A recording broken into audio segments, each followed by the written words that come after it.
कृषि दर्शन कृषि दर्शन कृषि दर्शन कृषि दर्शन कृषि दर्शन कृषि दर्शन। किसान भाई बहन मन के झुमकी बहन बटले जमा जमा जुहाई। और साथ ही साथ गंदरू भाई की तरफ से भी किसान भाइयों को नमस्कार। तो ख्याल क्या है, कृषि समाचार की ओर ले चले अपने किसान भाई बहनों को। बिल्कुल बिल्कुल। तो किसान भाइयों, आइए देखते हैं कृषि समाचार। नमस्कार, कृषि समाचार में आपका स्वागत है। मैं हूं किरण। आइए देखते हैं आज कृषि समाचार में क्या है खास। हर खेत तक पानी पहुंचाने के लिए चलाई जा रही है प्रधानमंत्री सिंचाई योजना। सूकरों को FMD और स्वाइन फीवर से बचाने के लिए टीकाकरण है जरूरी। पिछात पत्ता गोभी के बेहतर उत्पादन के लिए लगाएं लेड ड्रम हेड। अब समाचार विस्तार से। झारखंड सहित पूरे भारत के ज्यादातर किसान सिंचाई के लिए वर्षा पर आश्रित हैं। कम बारिश का खामियाजा पूरे देश को भुगतना पड़ता है। किसानों को बारिश पर निर्भर न रहना पड़े और हर किसान के खेत तक सिंचाई की सुविधा उपलब्ध हो, इस उद्देश्य को लेकर केंद्र सरकार की ओर से प्रधानमंत्री ग्रामीण सिंचाई योजना चलाई जा रही है। राज्य के किसान इस योजना से लाभ लेने के लिए संबंधित विभाग के अधिकारी से संपर्क कर सकते हैं। राज्य के जो किसान डेंड्रोबियम फूल की खेती करना चाहते हैं, वो इस फसल का बीज या पौधा प्राप्त करने के लिए राष्ट्रीय बागवानी मिशन झारखंड केंद्र से संपर्क कर सकते हैं। टिश्यू कल्चर पौधा के लिए जो हमने भारतवर्ष में जैसे बताया कि ये ज़्यादातर सिक्किम में इसको किया जाता है। सिक्किम में बहुत मात्रा में ऑर्किड की खेती होता है और उसका टिश्यू कल्चर लैब है। वहाँ का जो सिक्किम राज्य सरकार का एक बड़ा एक ठो लेबोरेटरी है, वहाँ टिश्यू कल्चर पौधा पाए जाते हैं। तो ये डेंड्रोबियम के पौधा भी वहाँ आपको मिल सकते हैं। दूसरा हो गया केरल में भी ये बहुत मात्रा में होता है। वहाँ केरला एग्रीकल्चर यूनिवर्सिटी है, वहाँ भी इसके बड़े मात्रा में उसका टिश्यू कल्चर लैब है और डेंड्रोबियम की काफ़ी वहाँ सप्लाई होता है। तो ये पौधा पाने के लिए आपको नेशनल हॉर्टिकल्चर मिशन से आपको संपर्क करना चाहिए। आपका कितनी पौधा चाहिए, क्या मात्रा चाहिए, सब्सिडी जो भी होगा वो नेशनल हॉर्टिकल्चर मिशन झारखंड की तरफ से आपको ये पौधा मिल सकता है। सूकरों में होने वाले रोग FMD और स्वाइन फीवर विषाणु जनित रोग हैं, जो सूकरों को बहुत तेजी से अपने चपेट में लेते हैं। सूकर पालक अपने सूकरों को इन दोनों रोग से बचाने के लिए टीकाकरण जरूर कराएं। खास करके जो सूकरों में जो बीमारियां होती है, जो अभी FMD भी देखने को मिलता है। FMD जो विषाणु जनित रोग है, इसके बाद इसके अलावा स्वाइन फीवर जो बीमारी है, ये दो बीमारी काफ़ी खतरनाक होती है, स्वाइन फीवर और FMD। स्वाइन फीवर का जो लक्षण है कि पशु अचानक मरने लगते हैं, काफ़ी तेज़ी से मरते हैं और बहुत तेज़ी से फैलते भी हैं। FMD का जो लक्षण है, पैर में और मुंह में छाले पड़ जाते हैं और सूकर कमज़ोर हो जाते हैं, छोटे छौने की मृत्यु बहुत ज़्यादा होती है। इन दोनों की बीमारियों का इलाज संभव नहीं है, इसका बचाव कर सकते हैं। इसके बचाव के लिए टीकाकरण आप कर सकते हैं। इस टीका के लिए स्वाइन फीवर टीका और FMD टीका देते हैं। इस टीकाकरण जो करते हैं, प्रथम टीका 2 महीने की उम्र में करें, उसके बाद जो है हर 6 महीने पे इसका टीकाकरण करते जाएं।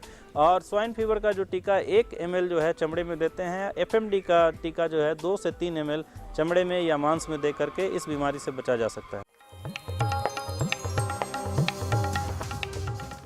जो किसान पत्ता गोभी की पिछात खेती करना चाहते हैं, वो अक्टूबर से बुआई का काम शुरू कर दें। इस फसल से अच्छी उपज लेने के लिए लेड ड्रम हेड या सब्याई गैवेज लगाएं और संकर किस्मों में गंगा, जमुना या कावेरी लगाएं। पिछात पत्ता गोभी की बुआई में सामान्य किस्मों के लिए 800 ग्राम बीज और संकर किस्मों के लिए 310 ग्राम बीज प्रति हेक्टेयर की दर से उपयोग करें। सामान्य किस्मों में कतारों के बीच 60 सेंटीमीटर और पौधों के बीच 45 सेंटीमीटर की दूरी रखें। संकर किस्मों के लिए भी यही उचित दूरी है। अच्छी उपज के लिए सामान्य किस्मों में लेड ड्रम हेड या सब्याई कैबेज लगाएं, जबकि संकर किस्मों में गंगा, जमुना, कावेरी, श्री गणेश या कैबेज 8 लगाएं।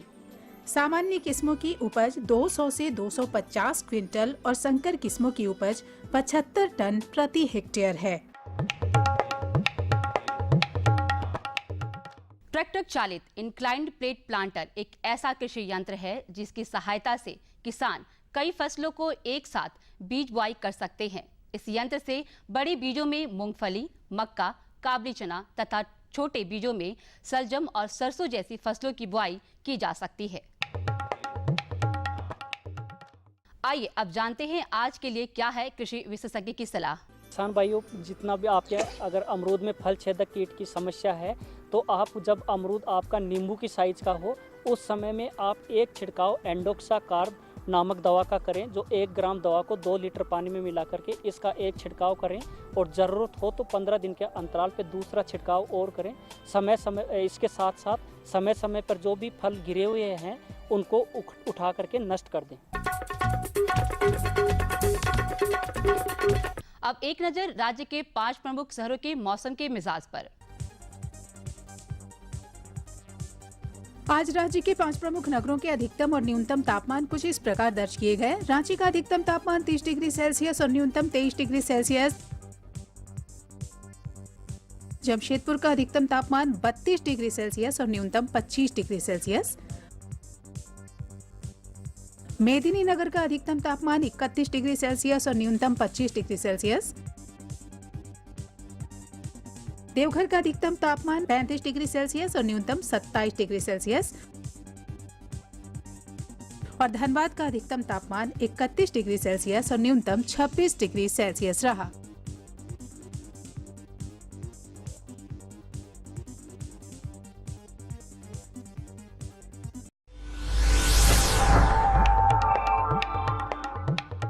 और अब मंडी भाव में आइए नजर डालते हैं अनाजों के भाव पर। आज कृषि उत्पाद बाजार समिति पंडरा रांची में विभिन्न खाद्यान्नों के थोक भाव कुछ इस प्रकार दर्ज किए गए।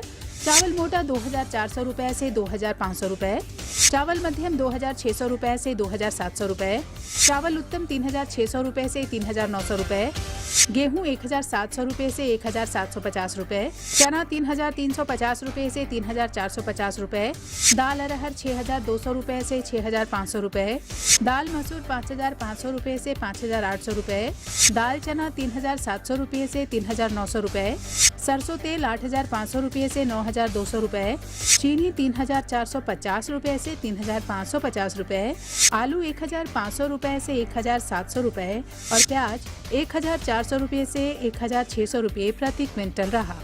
कृषि समाचार में आज इतना ही। अगले दिन अगले अंक में फिर मुलाकात होगी कुछ ताजा तरीन खबरों के साथ। तब तक के लिए दीजिए इजाजत। नमस्कार, जोहार। कृषि समाचार के अंतर्गत अपनी जानकारी ली मंडी के भाव के बारे में, मौसम के मिजाज के बारे में, अब तरह तरह की खेती बाड़ी के बारे में। लेकिन अब वक्त हो चला है एक छोटे से विराम का। जी हाँ। तो इस विराम के बाद हम पुनः हाजिर होते हैं किसान भाइयों।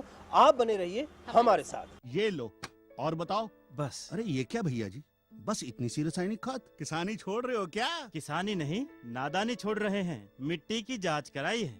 अब तो लालाजी जितनी जरूरत है उतने ही उर्वरक खेत में डालेंगे। हाँ, किसान भाई आज ही अपने जिले की नजदीकी भूमि परीक्षण प्रयोगशाला में मिट्टी की जांच जरूर करवाएं और मिट्टी में पोषक तत्व, नमी व पौधे के विकास को देखते हुए केवल जरूरत के अनुसार ही पोषक तत्व डालें। और हाँ, मिट्टी में गंधक, जस्ता, बोरोन जैसे सूक्ष्म पोषक तत्वों का पता लगाना भी न भूलें। उर्वरक और जैविक खाद के सही उपयोग से भूमि का उपजाऊपन बनाए रखें, उत्पादकता बढ़ाएं, खर्चा घटाएं और बहुमूल्य विदेशी मुद्रा बचाने में भी सहयोग दें। और हाँ, धीमी गति से नाइट्रोजन उपलब्ध कराने वाले उर्वरकों जैसे नीम लेपित यूरिया को प्राथमिकता दें और यूरिया का पत्तों पर छिड़काव करें। अरे वाह, तू तो सचमुच समझदार हो गया रे। अधिक जानकारी के लिए संपर्क करें जिला कृषि अधिकारी या किसान कॉल सेंटर। खुशबू की फुहार में, स्वाद की बहार में, तरक्की की तानों में, खिलती मुस्कानों में, हरे भरे पौधों में, बड़े बड़े सौदों में, मधुर भिनभिनाहट में, खुशियों की आहट में। NHM बागवानी मिशन, हमारी चाहत, आपकी मुस्कुराहट। विराम के बाद एक बार फिर से स्वागत है आप सभी किसान भाई बहनों का। तो अब क्या ख्याल है, कुछ जानकारी और देनी है ना अपने किसान भाई बहनों को? बिल्कुल, किसान भाइयों के लिए हम ढेर सारी जानकारी लेकर के आए हैं जी। और आज जो हम जानकारी देने जा रहे हैं किसान भाइयों को वो है जैविक खेती के बारे में। अरे वाह। किसान भाइयों, आप सब्जी की खेती करते हैं और झारखंड में बड़े पैमाने पर सब्जी की खेती होती भी है। अगर आप जैविक तरीके से सब्जी की खेती करें तो आपको क्या करना होगा, कैसे करना होगा और कितना लाभ होगा, कितना लाभ होगा, इसका क्या महत्व है, इन तमाम बातों की जानकारी हम आपके लिए लेकर आए हैं। हाँ, तो तैयार रहिए और अच्छे से ध्यान से देखिए और सुनिए और जानकारी को पूरी तरह से ले लीजिए। जानकारी दे रहे हैं हमारे विशेषज्ञ डॉक्टर CS सिंह जी। सबसे पहले हमारे किसान भाई को ये बताएं कि जैविक होता क्या है, जैविक द्वारा जो कृषि करेंगे तो वो है क्या। जैविक कृषि किसान भाई जितना तरह का केमिकल फर्टिलाइज़र खेत में इस्तेमाल करते हुए खेती कर रहे थे उसको हम लोग कहते हैं अकार्बनिक खेती। उसमें हम गोबर की खाद और दूसरे पेस्टिसाइड इंसेक्टिसाइड का जो प्रयोग करते हैं उससे खेती में जो उत्पादन प्राप्त कर रहे हैं उसमें उत्पादन एक उनको ज़रूर शुरू में बहुत ज़्यादा मुनाफा प्राप्त हुआ, लेकिन उससे भूमि का जो उत्पादन स्तर है वो धीमे धीमे घटता चला जा रहा है और भूमि की उत्पादन क्षमता घटने के कारण किसान भाई अपने खेत से उतना उपज नहीं प्राप्त कर पा रहे हैं जितना उनको प्राप्त करना चाहिए। इसीलिए किसान भाइयों को जैविक खेती पे इस समय जोर दिया जा रहा है कि किसान भाई अगर जैविक खेती कर रहे हैं तो उससे उनके भूमि का जो उत्पादन क्षमता है जो घट रहा है वो बढ़ेगा और किसान भाई ज़्यादा से ज़्यादा मुनाफा प्राप्त करते चले जाएंगे। उससे जैविक खेती में जितने तरह के जो खाद हैं, जैसे हम सड़ी गोबर की खाद, कंपोस्ट, केचुआ खाद, हरी खाद, इन सबों का इस्तेमाल करते हैं। साथ में बायो फर्टिलाइज़र उनका उससे सीड का ट्रीटमेंट या सॉइल का ट्रीटमेंट करते हैं। उससे भूमि के उत्पादन क्षमता में बढ़ोतरी होती है। भूमि में जो उसकी वाटर होल्डिंग कैपेसिटी यानी जल धारण क्षमता है जो वो बढ़ती है, ताकि जैसे झारखंड जैसे सॉइल में जहाँ पे पानी खेत में नहीं टिकता है उस खेत में अगर हम जैविक विधि द्वारा खेती करना चालू करेंगे तो कुछ दिन में उसमें कार्बनिक पदार्थ की वृद्धि होगी जिससे उसकी जल धारण क्षमता बढ़ेगी। जबकि हम अगर गोबर की खाद या कंपोस्ट या केचुआ खाद, इन सब हरी खाद, इनका इस्तेमाल कर रहे हैं तो सारे पोषक तत्व पौधे को संतुलित मात्रा में उपलब्ध होते हैं, जिससे उत्पादन क्षमता में धीमे धीमे बढ़ोतरी होती है। उसकी क्वालिटी जो एरोमा है, क्वालिटी है, उसमें बढ़ोतरी होती है। उससे किसान भाई अगर उसको बेचेंगे तो उनको उसको बेचने पे है ना 25 से 50% ज़्यादा दाम पे ये जो उनका उत्पादन है वो बिकता है, तो किसान भाई ज़्यादा से ज़्यादा मुनाफा प्राप्त कर सकेंगे। तो अब किसान भाई को ये भी बता दें कि इससे आम आदमी को क्या बेनिफिट होता है, क्या फ़ायदा होता है। आजकल जैसे विदेशों में है, विदेशों में जैविक पदार्थों का उपयोग बहुत ज़्यादा मांग बढ़ी हुई है और बड़े बड़े शहरों में भी जैसे दिल्ली हुआ और दूसरे शहरों में भी जो लोग जागरूक हो रहे हैं वो जैविक पदार्थों का उपयोग की मांग कर रहे हैं, क्योंकि स्वास्थ्य की दृष्टि से भी ये बहुत ज़्यादा इम्पोर्टेंट है और बहुत ज़्यादा महत्वपूर्ण है। तो जब इसकी मांग बढ़ती है तो किसान भाई अगर इसका उत्पादन कर रहे हैं तो बाज़ार में उनको ज़्यादा से ज़्यादा मूल्य मिलेगा। अच्छा, तो ये तो हुआ, ठीक है, आप ये सब बता दिए, लेकिन आप बताइए कि हमारे किसान भाई जब बाज़ार में जाएंगे इसको बेचने के लिए तो वो कैसे आम आदमी इसको समझेगा कि ये जैविक ही खाद द्वारा उपयोग फसल उत्पादन किया हुआ पदार्थ है। ऐसा बाज़ार में इसको पहचानना बहुत मुश्किल है कि ये जैविक विधि द्वारा उत्पादित है, लेकिन किसान भाइयों का खेत जिसमें वो उत्पादन कर रहे हैं पहले उसका सर्टिफिकेशन कराना अनिवार्य है। अगर वो जैविक विधि द्वारा खेती करना चाहते हैं तो उनको सर्टिफिकेशन कराना होगा। इसका जो सेंटर है वो जबलपुर में है। हाँ, वहाँ से इसका कई सर्टिफाइंग एजेंसी को ये कंट्रोल करता है। यहाँ झारखंड राज्य में नेशनल हार्टिकल्चर मिशन के तहत डॉक्टर प्रभाकर सिंह का बहुत बड़ा मूवमेंट चल रहा है।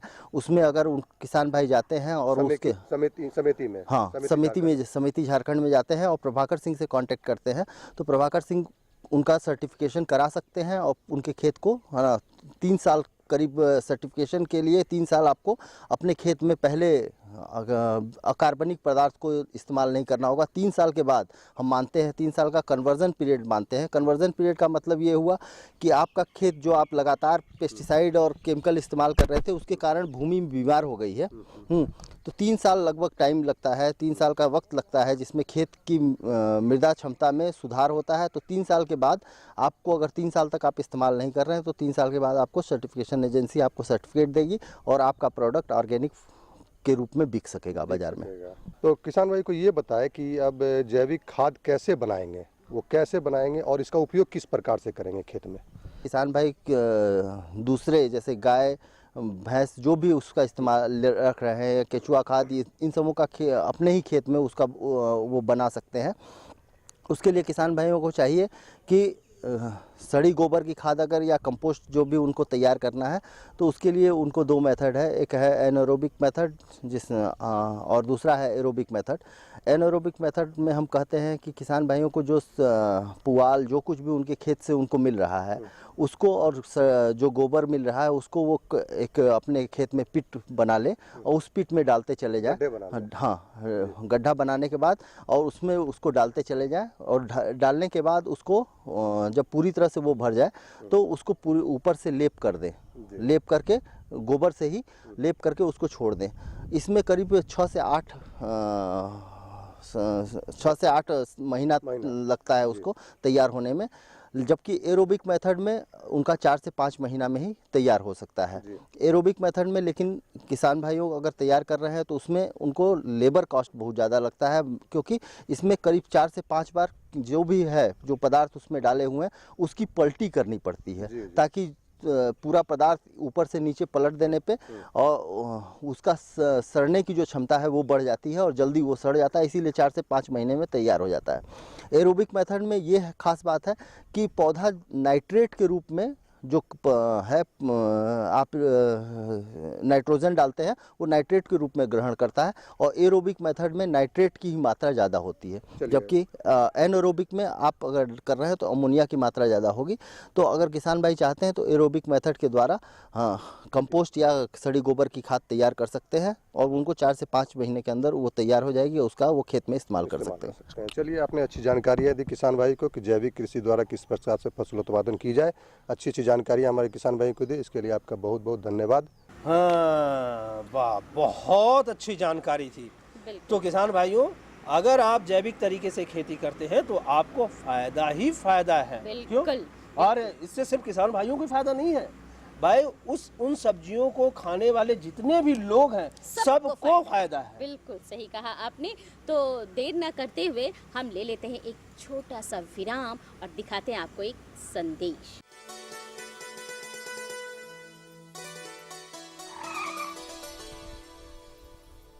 1 लीटर में 90 किलोमीटर का माइलेज है।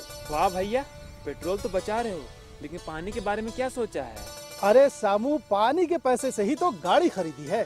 क्या पानी के पैसे से? हाँ, सूक्ष्म सिंचाई अपनाकर मैंने पानी बचाया। इस विधि से सिंचाई करने से 75 से 85% तक जल की उपभोग क्षमता बढ़ गई, जिससे सिंचाई करने पर 30 से 50% तक सिंचाई जल की बचत हुई। तो क्या हम भी इसका लाभ उठा सकते हैं?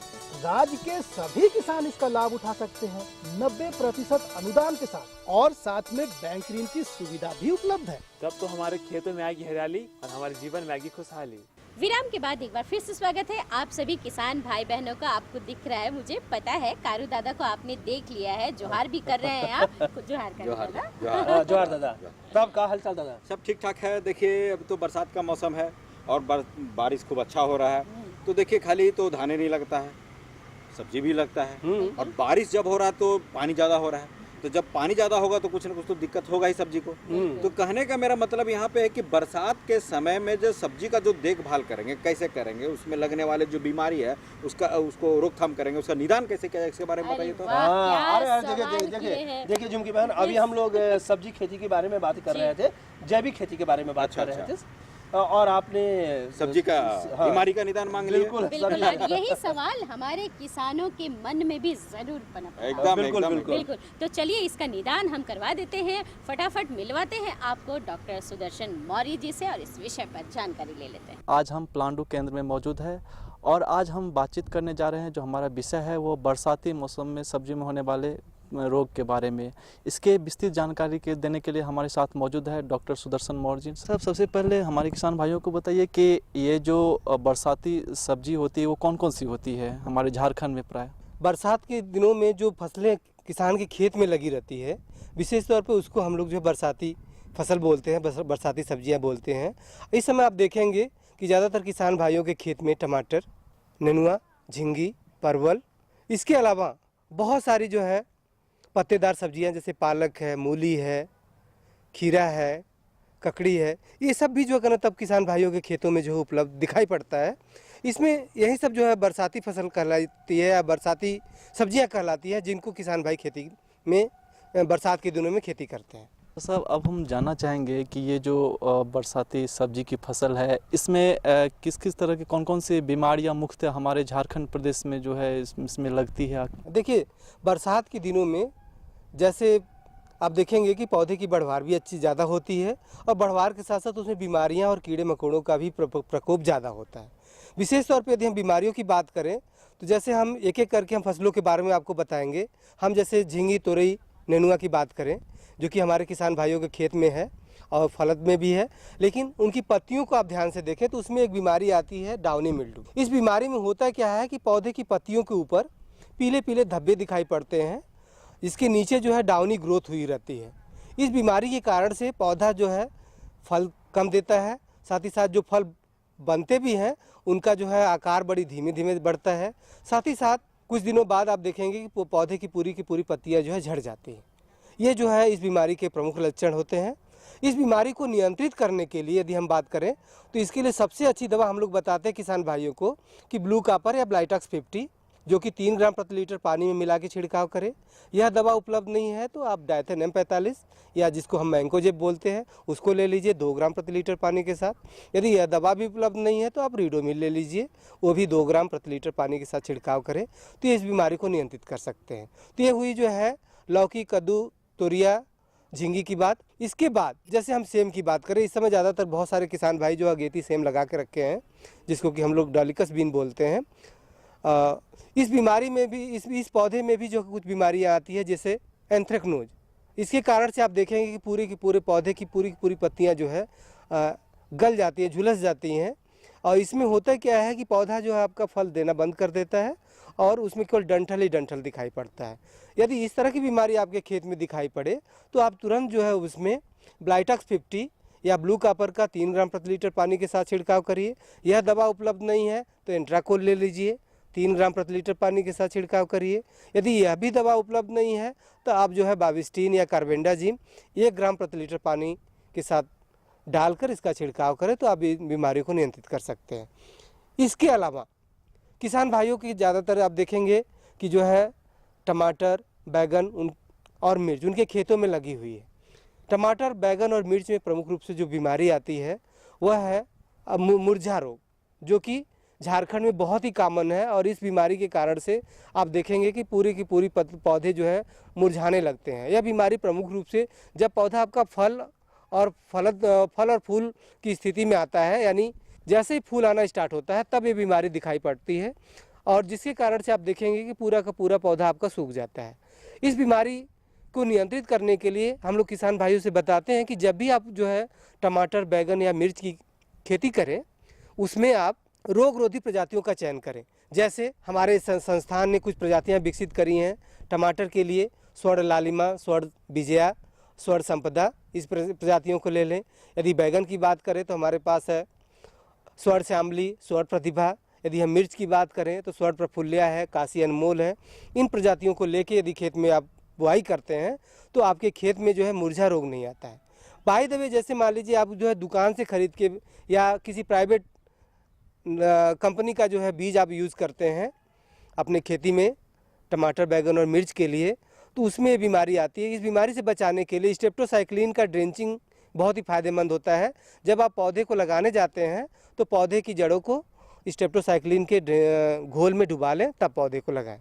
और यह प्रक्रिया जो है करने तब स्ट्रेप्टोसाइक्लिन है 21 दिन के अंतराल पे आपको हमेशा आपको जो खेत में ड्रेंचिंग करते रहना होगा, नहीं तो पौधे में मुरझा रोग आ सकता है। कि बरसात का मौसम है तो वहाँ पे ऑब्वियसली जल का जमाव होगा, तो उसका कुछ ऐसा जल का जमाव रहे तो कोई परेशानी हो सकती है पौधे की, या जल को हटा देना चाहिए या और? देखिए, बरसात के दिनों में जहाँ पे हम सब्जी की खेती करते हैं वहाँ पे जल की निकासी का प्रबंध अच्छे से होना चाहिए।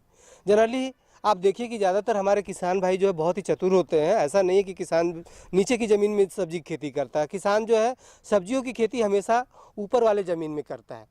अर्थात उनको ये पता है कि बरसात के दिनों में जब पानी ज़्यादा गिरेगा तो उसको बाहर निकालने की व्यवस्था ऊपर वाली ज़मीन में आसानी से हो जाती है। लेकिन नीचे की ज़मीन में यदि सब्जी की खेती करते हैं तो पानी का निकास नहीं हो पाता है, जिसके कारण से बीमारियां जो है ज़्यादा आती हैं। डॉक्टर साहब, ये जैविक विधि है जिससे घरेलू विधि है जिससे इस बीमारी से इसको छुटकारा पाया जा सके? किसान भाई इस समय जो है आपकी अब दलहनी फसलें जो है लगाने की तैयारी कर रहे हैं, यदि तो उस समय जो है जैविक विधि का इस्तेमाल करना ज़्यादा फायदेमंद होता है खड़ी फसल की अपेक्षा। जैसे यदि हम कहें सोयाबीन, फ्रेंच बीन यदि आप लगा चुके हैं तो उस समय जैविक विधि का इस्तेमाल बहुत ही फायदेमंद नहीं होता है, लेकिन यदि आप लगाने जा रहे हैं तो उस समय जो है जैविक विधियों का प्रयोग बहुत ही फायदेमंद होता है। जैसे ट्राइकोडर्मा की हम बात करें तो ट्राइकोडर्मा का इस्तेमाल जो है बुआई के समय जब आप करते हैं तो उसका जो है प्रभाव अच्छे से दिखाई पड़ता है खेत में, जिसके कारण से आपके खेतों में बीमारियां नहीं आती हैं। तो इन सब चीज़ों का आपको ध्यान में रखना है। अच्छी अच्छी जानकारी हमारे किसान भाइयों को दी, इसके लिए आपका बहुत बहुत धन्यवाद। धन्यवाद, जोहार। वाह वाह, विशेषज्ञ महोदय ने बहुत अच्छी जानकारी दी। मैंने इतना बढ़िया जानकारी हमको मिला कि अब हमको एकदम निश्चिंत रहना है कि हमको मैंने कोई दिक्कत नहीं होने वाला सब्जी। हाँ, बस खाली जो हमारे विशेषज्ञ बतलाते हैं किसान भाइयों को उस पर ध्यान देने की जरूरत है और उन तरीकों को अपनाने की जरूरत है। बिल्कुल, और लाभ उठाने की भी जरूरत है। बिल्कुल, आपको बिल्कुल, लाभ तो ऐसे ही मिलेगा। बिल्कुल सही कहा आपने। तो चलिए देर ना करते हुए एक जानकारी आपको और दिलवाते हैं, वो है IMD पुणे से। भारतीय मौसम विभाग पुणे से प्राप्त आज का मौसम पूर्वानुमान इस प्रकार है। आकाश में बादल रहेंगे, औसतन 5 मिलीलीटर बारिश भी हो सकती है। हवा दक्षिण दिशा से पश्चिम की ओर 2 किलोमीटर प्रति घंटा की गति से चलेगी। आज का अधिकतम तापमान 31 डिग्री सेल्सियस और न्यूनतम 23 डिग्री सेल्सियस रहने की संभावना है। अब मौसम पूर्वानुमान पर आधारित कृषि सलाह। जून में बोई गई मूंग और उड़द की कटाई के बाद खाली हुए खेतों में किसान तोरिया की बुआई करें। धान फसल में साढ़ा कीट का प्रकोप हो तो मोनोक्रोटोफास दवा 1.5 मिलीलीटर प्रति लीटर पानी की दर से घोल बनाकर फसल पर छिड़काव करें। मवेशियों के हरा चारा के लिए इस समय किसान मकई में अफ्रीकन टॉल या J1006 चारा, लोबिया में UPC 4200 की बुआई कर सकते हैं। चलिए, तो IMD पुणे से भी हमें जानकारी मिल गई और ये जानकारी काफी महत्वपूर्ण जानकारी होती है झुमकी बहन, और हम उम्मीद करते हैं कि किसान भाई इस जानकारी को भी बड़े ध्यान से देखते होंगे, सुनते होंगे और उसको अमल में भी लाते होंगे। और अब हमारे कार्यक्रम का समय समाप्त होने वाला है किसान भाइयों, तो चलते चलते हम आपको अपना पता बताएंगे। बिल्कुल, हमारा पता है कार्यक्रम कृषि दर्शन, कृषि प्रकोष्ठ द्वारा केंद्रीय निदेशक, दूरदर्शन केंद्र, रातू रोड, रांची। पिन संख्या है 834-001। तो किसान भाइयों, इसी के साथ हम सबों को दीजिए अनुमति। नमस्कार।